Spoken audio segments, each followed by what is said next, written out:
Hello dear student. तो कैसे हैं आप सभी? आशा करता हूं कि मस्त होंगे, स्वस्थ होंगे। तो चलिए आज हम लोग क्लियर करेंगे फिफ्थ चैप्टर जो कि आपका ज्योग्राफी का है। फोर्थ चैप्टर तक ऑलरेडी कंप्लीट हो गया है। अगर आपने नहीं देखा होगा तो उसे जाकर जरूर देख ले। वो भी सारी की सारी जितने भी क्वेश्चन उसमें दी गई है उसमें पूरा का पूरा आपका चैप्टर का निचोड़ है। और ये भी जो आप सीरीज देखने जा रहे हैं इसमें भी आपका पूरा का पूरा चैप्टर का निचोड़ दिया गया है।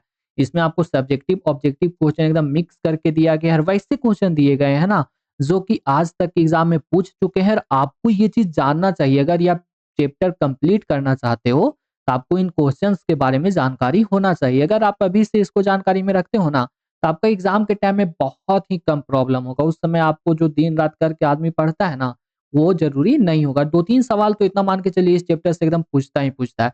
आप बिहार बोर्ड का या झारखंड बोर्ड का क्वेश्चन बैंक उठा के देख लो, आपका क्वेश्चन जरूर से जरूर इस चैप्टर से आपको मिलेगा। मैंने कल के सीरीज में जो हुआ था वहां पे प्राथमिक क्रिया के बारे में बता दिया था कि प्रकृति से रिलेटेड जितनी भी चीजें होती है सारी की सारी प्राथमिक क्रिया के अंतर्गत आती है। आज चलिए हम लोग देखते हैं सेकेंडरी क्रिया, द्वितीय क्रिया। ठीक है, तो द्वितीय क्रिया है आपका कि द्वितीय क्रिया वह क्रिया है जिसमें प्राकृतिक संसाधन को संसाधित करके उसका रूप बदलकर उन्हें अधिक मूल्यवान वस्तुओं में परिवर्तित किया जाता है। देखिए क्या होता है, मैंने कल की क्लास में आपको बताया था कि टमाटर जो है सो लगाना, उसका खेती करना, ये आपका क्या है, तो ये आपका है प्राथमिक क्रिया। ओके, और इसको अगर आपने जाके बना दिया सॉस, ठीक है, सॉस बना दिया आपने इसको फैक्ट्री में, अब इसको क्या है कि आप महंगा बेचोगे तो ये आपका हो जाएगा द्वितीय क्रियाएं। ठीक है, मतलब इसका आपने विनिर्माण किया। कहाँ विनिर्माण किया? तो वो भी आपको फैक्ट्री में। ठीक है, तो इसीलिए इसको क्या कहा जाएगा? तो ये कहा जाएगा द्वितीय क्रिया। मतलब ऐसी जो भी चीजें जो फैक्ट्री में निर्माण होती है उसको द्वितीय क्रिया कहते हैं। और ये चैप्टर है ना पूरा का पूरा इसी के इर्द गिर्द घूमता है। चलिए कुछ उदाहरण हम लोग देख लेते हैं कि जैसे गेहूं उगाना आपका क्या है, तो प्राथमिक क्रिया है, लेकिन उसी गेहूं का आटा बनाना और रोटी बनाना जो है सो आपका द्वितीय क्रिया है। ठीक है, लकड़ी काटना आपका प्राथमिक क्रिया है। ओके, और लकड़ी का फर्नीचर बनाना, इट मीन्स कि पलंग बना दिए, फिर उसके बाद केवाड़ी बना दिए, खिड़की बना दिए, तो ये आपका चला जाएगा द्वितीय क्रिया में। ठीक है, इट मीन्स हुआ कि आप जो भी कुछ कर रहे हैं, विनिर्माण कर रहे हैं, मतलब कोई चीज बना रहे हैं, तो आपका चला जाएगा द्वितीय क्रिया में। ठीक है, खनन एक प्राथमिक क्रिया है। मैंने कल के क्लास में आपको बताया था कि खनन जो होता है वो प्राथमिक क्रिया है। कि कोयला का आप मतलब मान के चलिए खुदाई कर रहे हो तो वो आपकी प्राथमिक क्रिया है, लेकिन उस खनन के बाद उसका कुछ और बना देना, जैसे कि मान के चलो लोहा की खुदाई की और लोहा से आपने उसका स्टील बना दिया, तो ये क्या हो जाएगा? तो द्वितीय क्रिया हो जाएगा। ठीक है, द्वितीय क्रिया में विनिर्माण, निर्माण, बिजली बनाना, ये सब सारी कहाँ पे चली जाती है? तो द्वितीय क्रिया में चली जाती है। चलिए हम लोग आगे देखते हैं क्या क्या है चैप्टर में। अगर संक्षेप में हम कहें तो द्वितीय क्रियाओं प्राथमिक क्रियाओं से प्राप्त वस्तुओं को अधिक मूल्यवान व उपयोगी बनाने में जो भी काम किया जाता है उसको द्वितीय क्रिया कहा जाता है। ठीक है, जैसे मैंने आपको बताया कि आपने लाया लकड़ी जंगल से, ठीक है, लकड़ी लाया और उसको बना दिया आपने कागज। तो कागज आप कहाँ बनाओगे? तो कागज आप बनाओगे फैक्ट्री में। फैक्ट्री में जो भी चीजें बनेगी द्वितीय क्रिया के अंतर्गत आएगी। ठीक है, नेक्स्ट क्वेश्चन है आपका कि विनिर्माण से आप क्या समझते हैं? विनिर्माण मतलब होता है हाथ से बनाना या बनाना, कोई भी चीज बनाना। तब विनिर्माण का शाब्दिक अर्थ क्या है? तो हाथ से बनाना। मान के चलिए कि आपने टोकरी बनाया, वो तो किसके अंदर आएगा? तो विनिर्माण के अंतर्गत।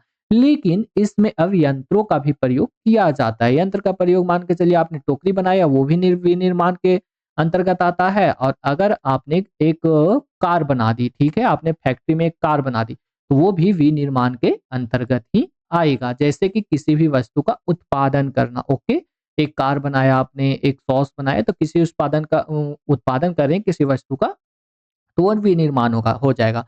हस्तशिल्प कार्य से लेके लोहे व इस्पात को गढ़ना। हस्तशिल्प कार्य क्या होता है? जैसे टोकरी बनाना, झाड़ू बनाना, और लोहे के इस्पात गढ़ना मतलब कार तक बनाना, ये सभी के सभी कहाँ पे आएंगे? तो विनिर्माण में आएंगे। प्लास्टिक बनाना, प्लास्टिक के जार बनाना, खिलौने बनाना, कंप्यूटर बनाना, ये सभी के सभी किस क्षेत्र में आएंगे?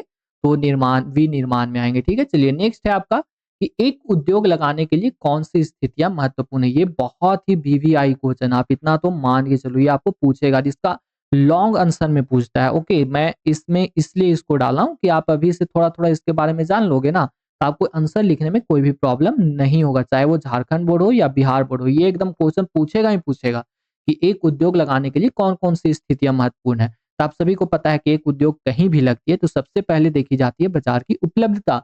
बाजार की उपलब्धता का अर्थ हुआ कि कहीं पे आपने एक लगाया फैक्ट्री, ठीक है, आपने एक फैक्ट्री लगाया और अगर आस-पास में मार्केट है, आस-पास में मार्केट है तो बहुत ही ज़्यादा अच्छी चीज़ है। आस-पास में मार्केट अगर रहता है, तो वहाँ पे सामान बेचने का मतलब सबसे आसान पड़ता है। अब मान के चलिए कि आप लगा दिए कहीं भी एक उद्योग लगा दिए, बहुत एकदम दूर गाँव में कहीं लगा दिए। अब वहाँ से मार्केट जो है सो इतना दूर है कि जिसका कोई हिसाब नहीं है, तो वहाँ पे मार्केट नहीं लग पाएगा, वहाँ पे है सो बाज़ार नहीं लग पाएगा, उद्योग वहाँ पे नहीं अच्छा से फल-फूल पाएगा। तो मार्केट एकदम रहना ही चाहिए। आखिर देखिए झारखंड, बिहार, यूपी ये सब क्षेत्र जो है ना बहुत बड़ा मार्केट है। तो जितनी भी कंपनियाँ हैं वो इधर ही आना चाहती है ताकि हम लोग यहाँ आएँगे ना, तो यहाँ से मार्केट जो मेरा है सो सामने पड़ेगा। तो कोई भी सामान अगर हम बना लिए, मान के चलो कि बना लिए हम बिस्किट बना लिए, ठीक है? बिस्किट बना लिए, तो बिस्किट को बेचने के लिए हमको मार्केट चाहिए, तो मार्केट जहाँ पे अच्छा रहेगा तो वहीं पे इसको उद्योग को लगाया जाता है। नेक्स्ट चीज़ है आपका कच्चे माल की प्राप्ति। अगर वैसा जगह पे उद्योग लगाया जाए जहाँ से कच्चा माल आपको आसानी से मिल जाए। मान के चलो कि आपको लगाना है एक उद्योग टोमेटो सॉस का, ठीक है? टोमेटो सॉस का एक उद्योग लगाना है तो टोमेटो सॉस का उद्योग आप कहाँ लगाइएगा? जिस क्षेत्र में टमाटर सबसे ज़्यादा होता है, वहाँ पे टोमेटो सॉस का उद्योग लगाइएगा। अब मान के चलिए कि आप टोमेटो सॉस का उद्योग लगा रहे हैं कश्मीर में जाके, ठीक है? अब कश्मीर में है से भाई टमाटर कम होता है, तो वहाँ आप अगर लगाइएगा तो आपका उद्योग अच्छा से चल पाएगा? नहीं रन कर पाएगा। अगर आपको कश्मीर में लगाना है तो वहाँ पे सबसे ज़्यादा क्या होता है? तो वहाँ पे सबसे ज़्यादा आपका होता है एप्पल। तो मान के चलिए कोई भी वैसा प्रोडक्ट जो एप्पल से बनता है वो उद्योग वहाँ लगाइएगा तो वहाँ वो अच्छा से वर्क करेगा, ठीक है? तो कच्चे माल की भी प्राप्ति आपको एकदम अच्छे से होने चाहिए तभी आपकी उद्योग अच्छे से लग सकती है। फिर तीसरा नंबर पर आता है श्रम आपूर्ति जो कि सबसे मेन चीज़ है। श्रम आपूर्ति मतलब लेबर, लेबर ठीक है? तो उद्योग वैसे ही क्षेत्र में लगाया जाता है ना, जहाँ पर लेबर का कॉस्ट जो है सो कम होना चाहिए, ठीक है? ऐसा नहीं है कि रोज़ का लेबर अगर आपसे ₹500 ले रहा है, तो आप वहाँ पे उद्योग लगाओगे तो आपको तो वहाँ घाटा हो जाएगा। लेकिन अगर आप बिहार में उद्योग लगाते हो, झारखंड में उद्योग लगाते हो, तो यहाँ पे लेबर आपको 300 ही लेगा। तो यहाँ पे उद्योग अगर आप लगाते हो, तो यहाँ पे आपको सस्ता लेबर मिल जाएगा। तो जहाँ सस्ता लेबर मिलता है, वहाँ भी ये चीज़ स्थितियाँ बहुत महत्वपूर्ण होती है। उसके बाद होता है शक्ति का साधन। शक्ति का साधन अर्थात हुआ बिजली, ठीक है? बिजली हुआ आपका, ओके। उसके बाद होता है आपका कोयला। अब मान के चलिए कोई ऐसा जगह जहाँ पे शक्ति का संसाधन ही नहीं है, वहाँ पे उद्योग आपका लगेगा? नहीं लगेगा। कोई ऐसा जगह पे जहाँ पे कोयला आराम से मिल जाए, बिजली आराम से मिल जाए, तो वहाँ पे उद्योग लगाना आसान होता है। मान के चलिए कि एक बात बताते हैं आपको जैसे झारखंड है, झारखंड में आपका बोकारो, फिर आपका हो जाएगा जमशेदपुर, ये सब जगहों पे है कि उद्योग धंधे कुछ-कुछ इस्पात के लगाए गए हैं, मतलब लोहा स्टील फैक्ट्री है यहाँ पे। तो क्यों है? यहाँ पे आपको बिजली भी आसानी से मिल रहा है और कोयला भी आसानी से मिल रहा है। कोयला का उपयोग कहाँ किया जाता है? तो लोहा को गलाने में किया जाता है। तो देखिए कोयला यहाँ से अच्छा से मिल रहा है, तो जहाँ शक्ति का साधन अच्छा से मिलेगा, ये उद्योग वहीं पे लगेंगे। उसके बाद आपका बचता है परिवहन एवं संचार सुविधा। परिवहन का मतलब आना-जाना, ठीक है? अगर कोई ऐसा जगह रहेगा जहाँ पे आने-जाने में ऐसे प्रॉब्लम्स होगा, तो वहाँ पे उद्योग लगेगा? जी बताओ तो कभी नहीं लगेगा, जीवन में नहीं लग सकता है। तो कैसा जगह पे उद्योग लगेगा? जहाँ पे रास्ता एकदम मस्त बना हो, जहाँ पे रेलवे मार्ग हो। ऐसा है कि मान के चलो कि कुछ हम बना दिए प्रोडक्ट और उसको हमको मान के चलो बिहार में मैंने पटना में कोई प्रोडक्ट बनाया और उसको हमको भेजना है महाराष्ट्र भेजना है, ठीक है? तो ऐसा जगह पे हम बनाएँगे ना जहाँ से रोड एकदम मस्त होगा। अगर रोड बिहार से महाराष्ट्र का खराब होगा, तो कोई भी यहाँ पे उद्योग लगाएगा? कोई नहीं लगाएगा। और अगर बिहार से महाराष्ट्र का रोड एकदम गुड कंडीशन में होगा, अच्छा कंडीशन में होगा कि एकदम 2 दिन में पहुँच जाएगा ट्रक, तो यहाँ पे उद्योग लगेगा कि नहीं लगेगा? तो लगेगा, डेफ़िनेटली लगेगा, क्यों नहीं लगेगा? उसके बाद आपकी आती है सबसे लास्ट सरकार की नीति। अब सरकार की नीति क्या होती है? मान के चलिए एक चीज़ आपको मैं बताता हूँ कि एक सरकार है तमिलनाडु की, ठीक है? एक सरकार है आपकी बिहार की, ठीक है? एक सरकार है आपकी झारखंड की। तो तमिलनाडु की सरकार कहती है कि आप मेरे अंदर आके लगाओ फैक्ट्री और अगर आप यहाँ पे फैक्ट्री लगाते हैं तो मैं आपका टैक्स को माफ़ कर दूँगा, मतलब नहीं लूँगा। और यही बिहार की कहती है कि मैं लूँगा 2% टैक्स, ठीक है? झारखंड की गवर्नमेंट कहती है कि मैं लूँगा 3% टैक्स। तो बताइए कि कोई भी मालिक अगर लगाएगा अपना फैक्ट्री तो कहाँ लगाएगा? तो डेफ़िनेटली बात है कि जहाँ पे टैक्स उसको नहीं लगेगा, तमिलनाडु में लगाएगा। तो सरकार की नीतियाँ भी बहुत ही ज़्यादा हेल्पफुल होती है किसी भी फैक्ट्री को लगाने के लिए, ठीक है? चलिए ये चीज़ कंप्लीट हुआ। अब चलिए 4th नंबर क्वेश्चन है आपका कि स्वच्छंद उद्योग से आपका क्या तात्पर्य है? ये देखिए आपका ये बुक में दिया गया है और ये थोड़ा अच्छा क्वेश्चन ही लग रहा है तो इसको आपको पढ़ना चाहिए कि स्वच्छंद उपयोग क्या होता है? तो स्वच्छंद उपयोग वही स्वच्छंद उद्योग वही होता है कि किसी विशेष स्थान या कच्चे माल पर निर्भर नहीं रहता है वो। अब कोई भी उद्योग है तो कच्चे माल पर निर्भर रहता है कि नहीं? अब मान के चलिए कि आप बिस्किट का ही उद्योग लगा रहे हैं, तो कच्चे माल पर निर्भर रहता है, लेकिन वैसा उद्योग जो कच्चे माल पर निर्भर नहीं रहता है। जैसे कि इलेक्ट्रॉनिक उपकरण उसको टीवी बनाना है, तो टीवी को कच्चे माल पर उसको कोई ज़रूरी नहीं है। वो इम्पोर्ट कराएगा सामान कहीं से भी और उसके बाद उसको वहाँ पे कस के बेच देगा। मान के चलो फ़ोन का कहीं पे फैक्ट्री लगा हुआ है, तो फ़ोन के फैक्ट्री के लिए कच्चा माल की क्या ज़रूरत है? कुछ नहीं ज़रूरत है। वो कहीं से है, मान के चलो कि अमेरिका से या जापान से या चाइना से स्क्रीन मँगाएगा, उसके बाद उसका है सो फ़ोन का पूरा कवर मँगाएगा, स्पीकर मँगाएगा और वहीं पे वो असेंबल करके उसको बेच देगा, ठीक है? इसको कच्चा माल की कोई ज़रूरत नहीं है। ज़रूरी नहीं है कि जहाँ टमाटर हो रहा है वहीं पे लगाएगा ये, ठीक है? चलिए अब उद्योगों का वर्गीकरण के बारे में हम लोग कुछ चीज़ें जान लेते हैं कि उद्योगों को कितने भागों में वर्गीकृत किया गया है, ठीक है? ये आपका बुक से है और इम्पोर्टेंट है, आपको ये पढ़ना ही चाहिए। मैं ज़ोर देके कह रहा हूँ, आपको ये पढ़ना चाहिए। सबसे पहला आपका होता है आकार के आधार पर। आकार मतलब बड़ा या छोटा, ठीक है?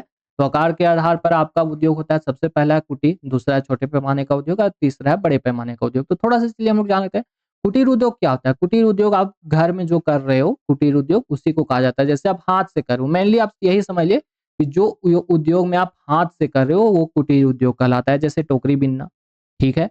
टोकरी बिनना, पत्तल बनाना, ओके? हाथ से, आप समझिएगा इस चीज़ को, हाथ से जो कर रहा है। उसके बाद दोना बनाना, ठीक है? हाथ से दोना बना रहा है।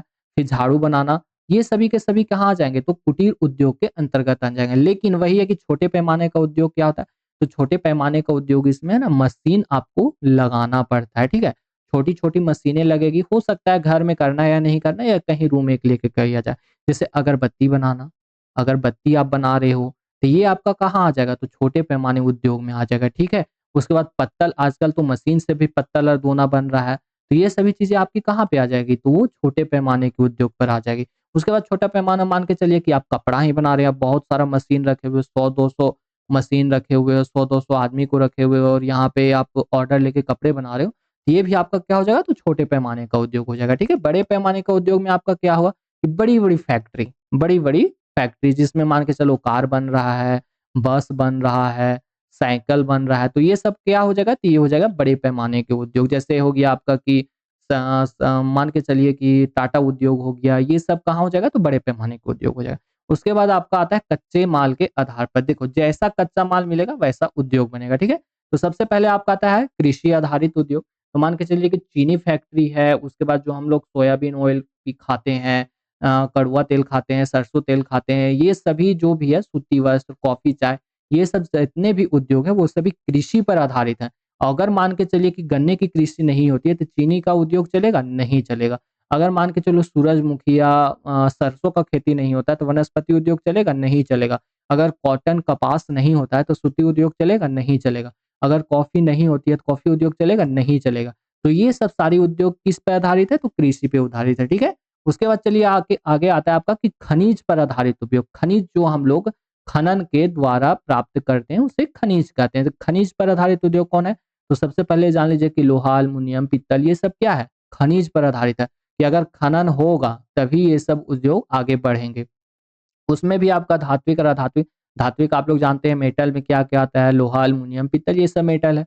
अधात्विक में क्या हुआ? नॉन मेटल, जैसे सीमेंट उद्योग, चीनी मिट्टी उद्योग, प्लास्टर ऑफ पेरिस जो हम लोग घर को सुंदर बनाने में पेंट करते हैं, चूना जो चूना से हम लोग रंगाई-पुताई करते हैं, ये सभी कहाँ पे हैं? तो खनिज आधारित उद्योग है। अब मान के चलो भाई कहीं पे है सो आप कोड़े, ठीक है? आपने कहीं गड्ढा किया और उसके बाद अगर चूना नहीं निकलेगा तो चूना उद्योग चल पाएगा? एकदम नहीं चल पाएगा। तो चूना मान के चलो कि आपने खनन किया, उसके बाद ये निकला तभी चूना उद्योग चल पाएगा, ठीक है? उसके बाद नेक्स्ट आता है आपका कि रसायन। रसायन क्या होता है? केमिकल्स पर। तो केमिकल में आपका सबसे पहले तो आप एक चीज़ मान के चलो, अभी जो खेती-बाड़ी में आप लोग डालते हैं हम लोग उर्वरक, जो भी खाद डालते हैं वो रसायन से आधारित उद्योग है। यहाँ पे रासायनिक फ़ॉर्मूला के द्वारा यहाँ पे बनाया जाता है, ठीक है? फिर उसके बाद प्लास्टिक रेशा जो हम लोग कपड़ा भी पहनते हैं ना, बोलते हैं ना पॉलिएस्टर है, ये सभी क्या चीज़ है? तो रसायन से रसायन पर निर्भर करने वाले उद्योग हैं, ठीक है? उसके बाद आपका एक आता है आपका वन आधारित उद्योग। वन आधारित उद्योग मतलब आप जो लकड़ी वगैरह, लकड़ी चाहे वन से जो भी मिलता है, जैसे जड़ी-बूटी। जड़ी-बूटी से भी जितने उद्योग चलाए जाते हैं, जैसे भी बोलता है ना कि ऑर्गेनिक है, ये चीज़ ऑर्गेनिक दवाई है, ठीक है? फिर आपको बोलता है आयुर्वेदिक दवाई है, तो ये कहाँ से चलता है? आपका वन आधारित उद्योग है, ठीक है? उसमें एक आपका लाख मिलता है, लाख एक जो होता है ना, सो होता है आप मान के चलो ना रबर टैप नहीं, रबर टैप से नहीं, चूड़ी जो बनता है ना, चूड़ी, चूड़ी जो बनता है वो लाख से ही बनता है, ठीक है? तारपीन तेल जो यूज़ किया जाता है अभी पेंट्स में, वो भी है सो वन आधारित उद्योग में। इमारती लकड़ियाँ, जो हम लोग घर में लकड़ियाँ यूज़ करते हैं पलंग बनाने के लिए, कमाड़ी बनाने के लिए, ये सारे के सारे कहाँ से आते हैं? तो ये सारे के सारे आपके वन आधारित उद्योग है, ठीक है? चलिए एक नेक्स्ट आपका बचा यहाँ पे, वो बचा पशु आधारित उद्योग। पशु आधारित उद्योग कहने का मतलब है कि जो भी चीज़ें पशु से हमको प्राप्त हो रही है, ठीक है? पशु से प्राप्त हो रही है कहने का तात्पर्य है कि पशु से चमड़ा प्राप्त होता है, ऊन प्राप्त होता है। कहीं-कहीं मान के चलो कि मीट भी है, बहुत एकदम बड़े स्तर पर मीट का उत्पादन किया जा रहा है, तो वो भी आपका किस प्रकार के उद्योग में आ जाएगा? तो वो भी आपका आ जाएगा पशु पर आधारित उद्योग, ठीक है? जैसे कि मान के चलिए कि मुर्गी फार्म ये सब कहाँ पे आ जाएगा? तो पशु पे आधारित उद्योग में आ जाएगा। चलिए ठीक है, लास्ट आपका एक है उत्पादन के आधार पर। उत्पादन जो होता है उसके आधार पर। तो मूलभूत है, मूलभूत में आपका मान के चलिए कि लोहा है, एल्युमिनियम है, शीशा है, ये सब मूलभूत आवश्यकताएँ हैं। तो इस पे जो आधारित उद्योग है उसको मूलभूत उद्योग कहेंगे। उसके बाद है उपभोक्ता सामान, जैसे बिस्कुट, मिक्सचर, कपड़ा, वाहन, ये सब चीज़ जितना हमको ज़रूरी रहता है उतना इसको हम लोग बनाते हैं, तो इसको क्या कहेंगे? तो इसको कहेंगे आपको उपभोक्ता आधारित उद्योग, ठीक है?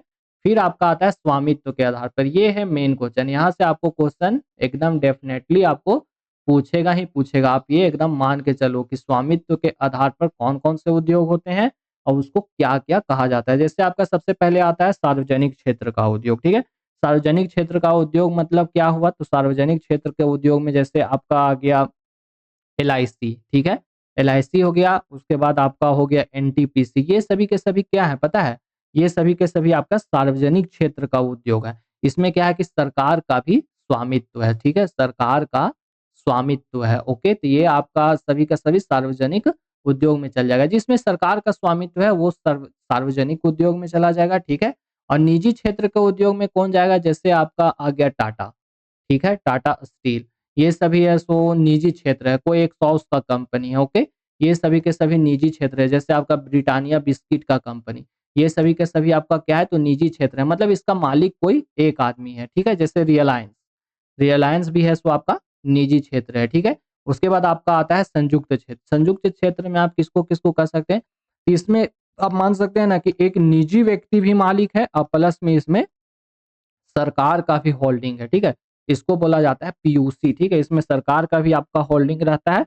इसको क्या कहा जाता है? तो इसको कहा जाता है आपको संयुक्त क्षेत्र। जैसे जैसे मैं आपको मान के चलिए कि अमूल दूध कंपनी जो है, उसमें सरकार का भी कुछ-कुछ शेयर है, उसके बाद यहाँ पे एक निजी आदमी का भी इसमें शेयर है। उसके बाद आप क्या मान के चलिए मारुति कंपनी, तो मारुति कंपनी के अंदर है सो सरकार का भी शेयर है और कोई निजी आदमी का भी शेयर है, तो उसको क्या कहा जाएगा? तो उसको कहा जाएगा संयुक्त क्षेत्र। चलिए नेक्स्ट क्वेश्चन आपका यहाँ पे आता है कि निम्न में से कौन-सी एक अर्थव्यवस्था में उत्पादन का स्वामित्व व्यक्तिगत होता है? आपको मैंने अभी क्या बताया?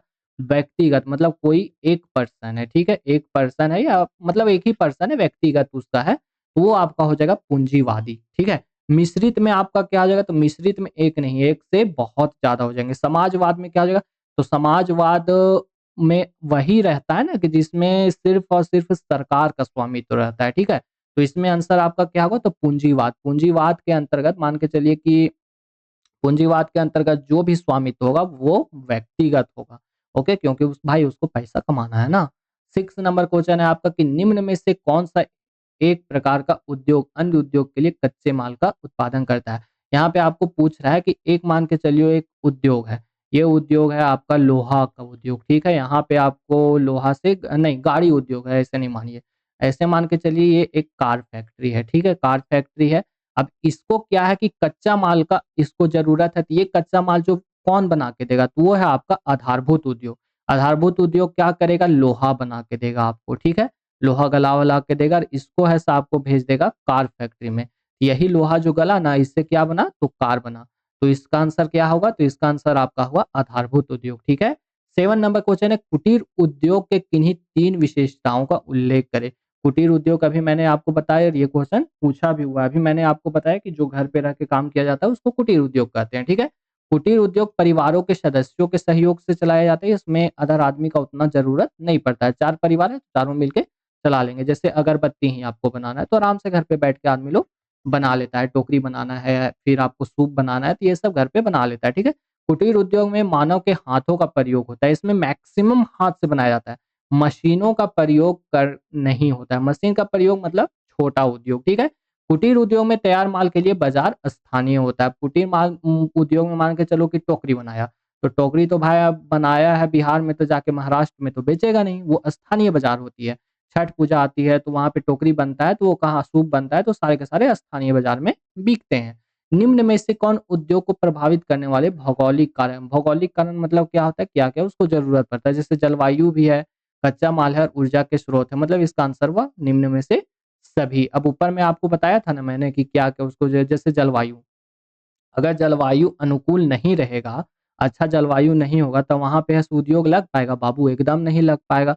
अब वहाँ दिन रात पनिये गिरते रहेगा तो वहाँ उद्योग काम करेगा जी, एकदम नहीं काम करेगा। और कहूँगा कि दिन रात पूरा एकदम ऐसे धूपे उगल रहेगा तो वहां भी उद्योग काम कर पाएगा, नहीं काम कर पाएगा। अगर उसको कच्चा माल जगह पर नहीं मिलेगा, टाइम से नहीं मिलेगा, आसानी से नहीं मिलेगा तो उद्योग वहां चल पाएगा, एकदम नहीं चल पाएगा। ऊर्जा का स्रोत, अब वहां पे बिजली नहीं रहेगा तो वहां भी उद्योग चल पाएगा बाबू, एकदम नहीं चल पाएगा। तो इसका आंसर क्या होगा, तो इनमें से सभी होगा, ठीक है। 9 नंबर क्वेश्चन है आपका कि निम्न में से किस उद्योग का कच्चा माल वन से प्राप्त होता है। तो आप सभी को पता है कागज, कागज है सो लुगदी से बनता है, ठीक है। तो लुगदी है से कहाँ से प्राप्त होता है, तो आपका वन से प्राप्त होता है। वन मतलब जंगल से प्राप्त होता है। निम्न में से कौन लोह युक्त खनिज है, इसमें आपको पूछा है कि लोह युक्त मतलब लोहा से युक्त खनिज कौन सा है, तो आपका है निकेल। निकेल जो है सो लोहा से युक्त खनिज है, ठीक है। उसके बाद चलिए एक एकदम मेन क्वेश्चन ये आपको दे रहे हैं, ठीक है। 2022 में आपको पूछा और इस बार एकदम प्रबल संभावना है कि ये एकदम आपको पूछेगा ही पूछेगा। जैसे कुटीर उद्योग और लघु उद्योग में अंतर स्पष्ट करें। कुटीर उद्योग के बारे में भी आपको मैंने बताया कि परिवार के सदस्यों के द्वारा चलाया जाता है। स्थानीय कच्चा माल इसमें आता है, मान के चलिए कि बांस कहीं से भी मिल जाता है, बांस मिल जाएगा उसका बना देगा टोकरी, उसका बना देगा सूप, ठीक है, झाड़ू बना देगा। उत्पादन का स्तर एकदम छोटा होता है, घर में ही ये चलने लगता है, जरूरी नहीं है कि आपको बाहर लेके जाना है, ठीक है। उसके बाद ये जो किसान लोग हैं वो किसान लोग भी मान के चलो दिन भर खेती किया, रात को आराम से घरे आएगा और एगो सूप बीन के उसको बेच देगा। कुटीर उद्योग आज के औद्योगिकरण की आधारशिला मानी जाती है। कुटीर उद्योग क्या है ना कि सबसे छोटा आधारशिला जो है वो कुटीर उद्योग ही है, ठीक है। चलिए अब हम लोग नेक्स्ट क्वेश्चन देखते हैं। नेक्स्ट क्वेश्चन आखिर क्या कहता है।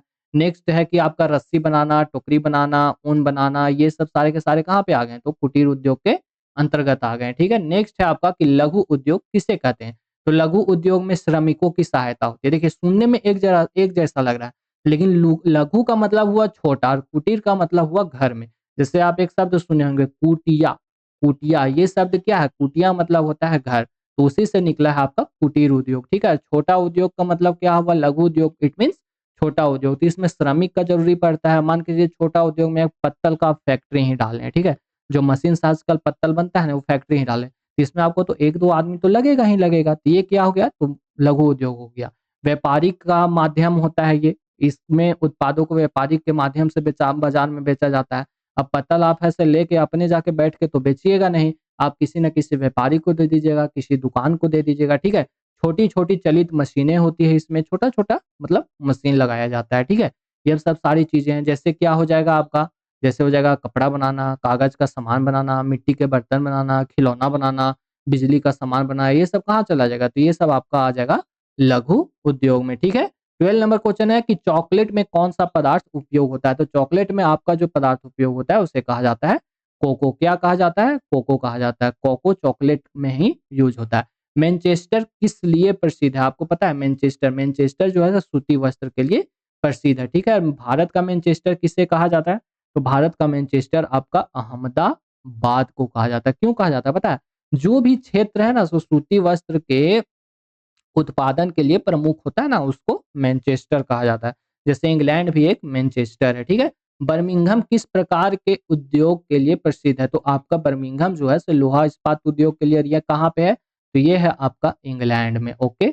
ये आपका चैप्टर में दिया है, तो ये कहाँ पे है आपका, तो ये है आपका इंग्लैंड में। 50 नंबर क्वेश्चन है कि निम्न में से कौन द्वितीय क्रियाकलाप नहीं है। आपको पूछा है इसमें कि द्वितीय क्रियाकलाप कौन सा नहीं है। आखेट, आखेट कहाँ पे आप जाके करते हैं, मतलब शिकार कहाँ आप जा करते हैं, तो जंगल, जंगल, तो जंगल गए थे, क्या हो गया प्राथमिक, ठीक है। प्रसंस्करण, विनिर्माण, इनमें से सभी, तो ये आपका द्वितीय क्रियाकलाप कौन नहीं है, तो आखेट नहीं है। बाकी विनिर्माण है, प्रसंस्करण है, प्रसंस्करण मतलब क्या होता है, कोई चीज बनाना, ठीक है। तो आखेट जो आपका है सो प्राथमिक क्रियाकलाप है। इसका आंसर आपका क्या हो जाएगा, आखेट हो जाएगा। 16 नंबर क्वेश्चन है कि सैफील्ड औद्योगिक केंद्र कहाँ स्थित है, तो सैफील्ड औद्योगिक केंद्र आपका जो है सो ग्रेट ब्रिटेन में स्थित है। सैफील्ड औद्योगिक केंद्र का मतलब क्या होता है, लोहा इस्पात से जो भी संबंध रखता है उसको सैफील्ड कहते हैं। जैसे आपको मैं एक क्वेश्चन पूछता हूँ कि झारखंड का सैफील्ड किसे कहा जाता है, तो झारखंड का सैफील्ड आपको बोकारो का कहा जाता है, ठीक है। ये क्वेश्चन है सो दोनों जगह पूछ सकता है, झारखंड बोर्ड हो या बिहार बोर्ड हो, तो किसको कहा जाता है, तो बोकारो को कहा जाता है झारखंड का सैफील्ड, ठीक है, या भारत का सैफील्ड भी। बर्मिंघम कहाँ पे है, तो बर्मिंघम आपका है सो ग्रेट ब्रिटेन में, ठीक है। तो चलिए आपका हुआ ये चैप्टर कंप्लीटर। मैं आपको इतना वादे से कर सकता हूँ ना कि इससे बाहर आपको क्वेश्चन नहीं पूछेगा। बाकी एक बार आप बुक पढ़ लेना, बाकी लास्ट में हमारी जो कक्षाएं चलेगी उसमें आपको ये सारी की सारी इसमें बहुत सारी चीजें बताई जाएगी। तो चलिए बहुत बहुत धन्यवाद।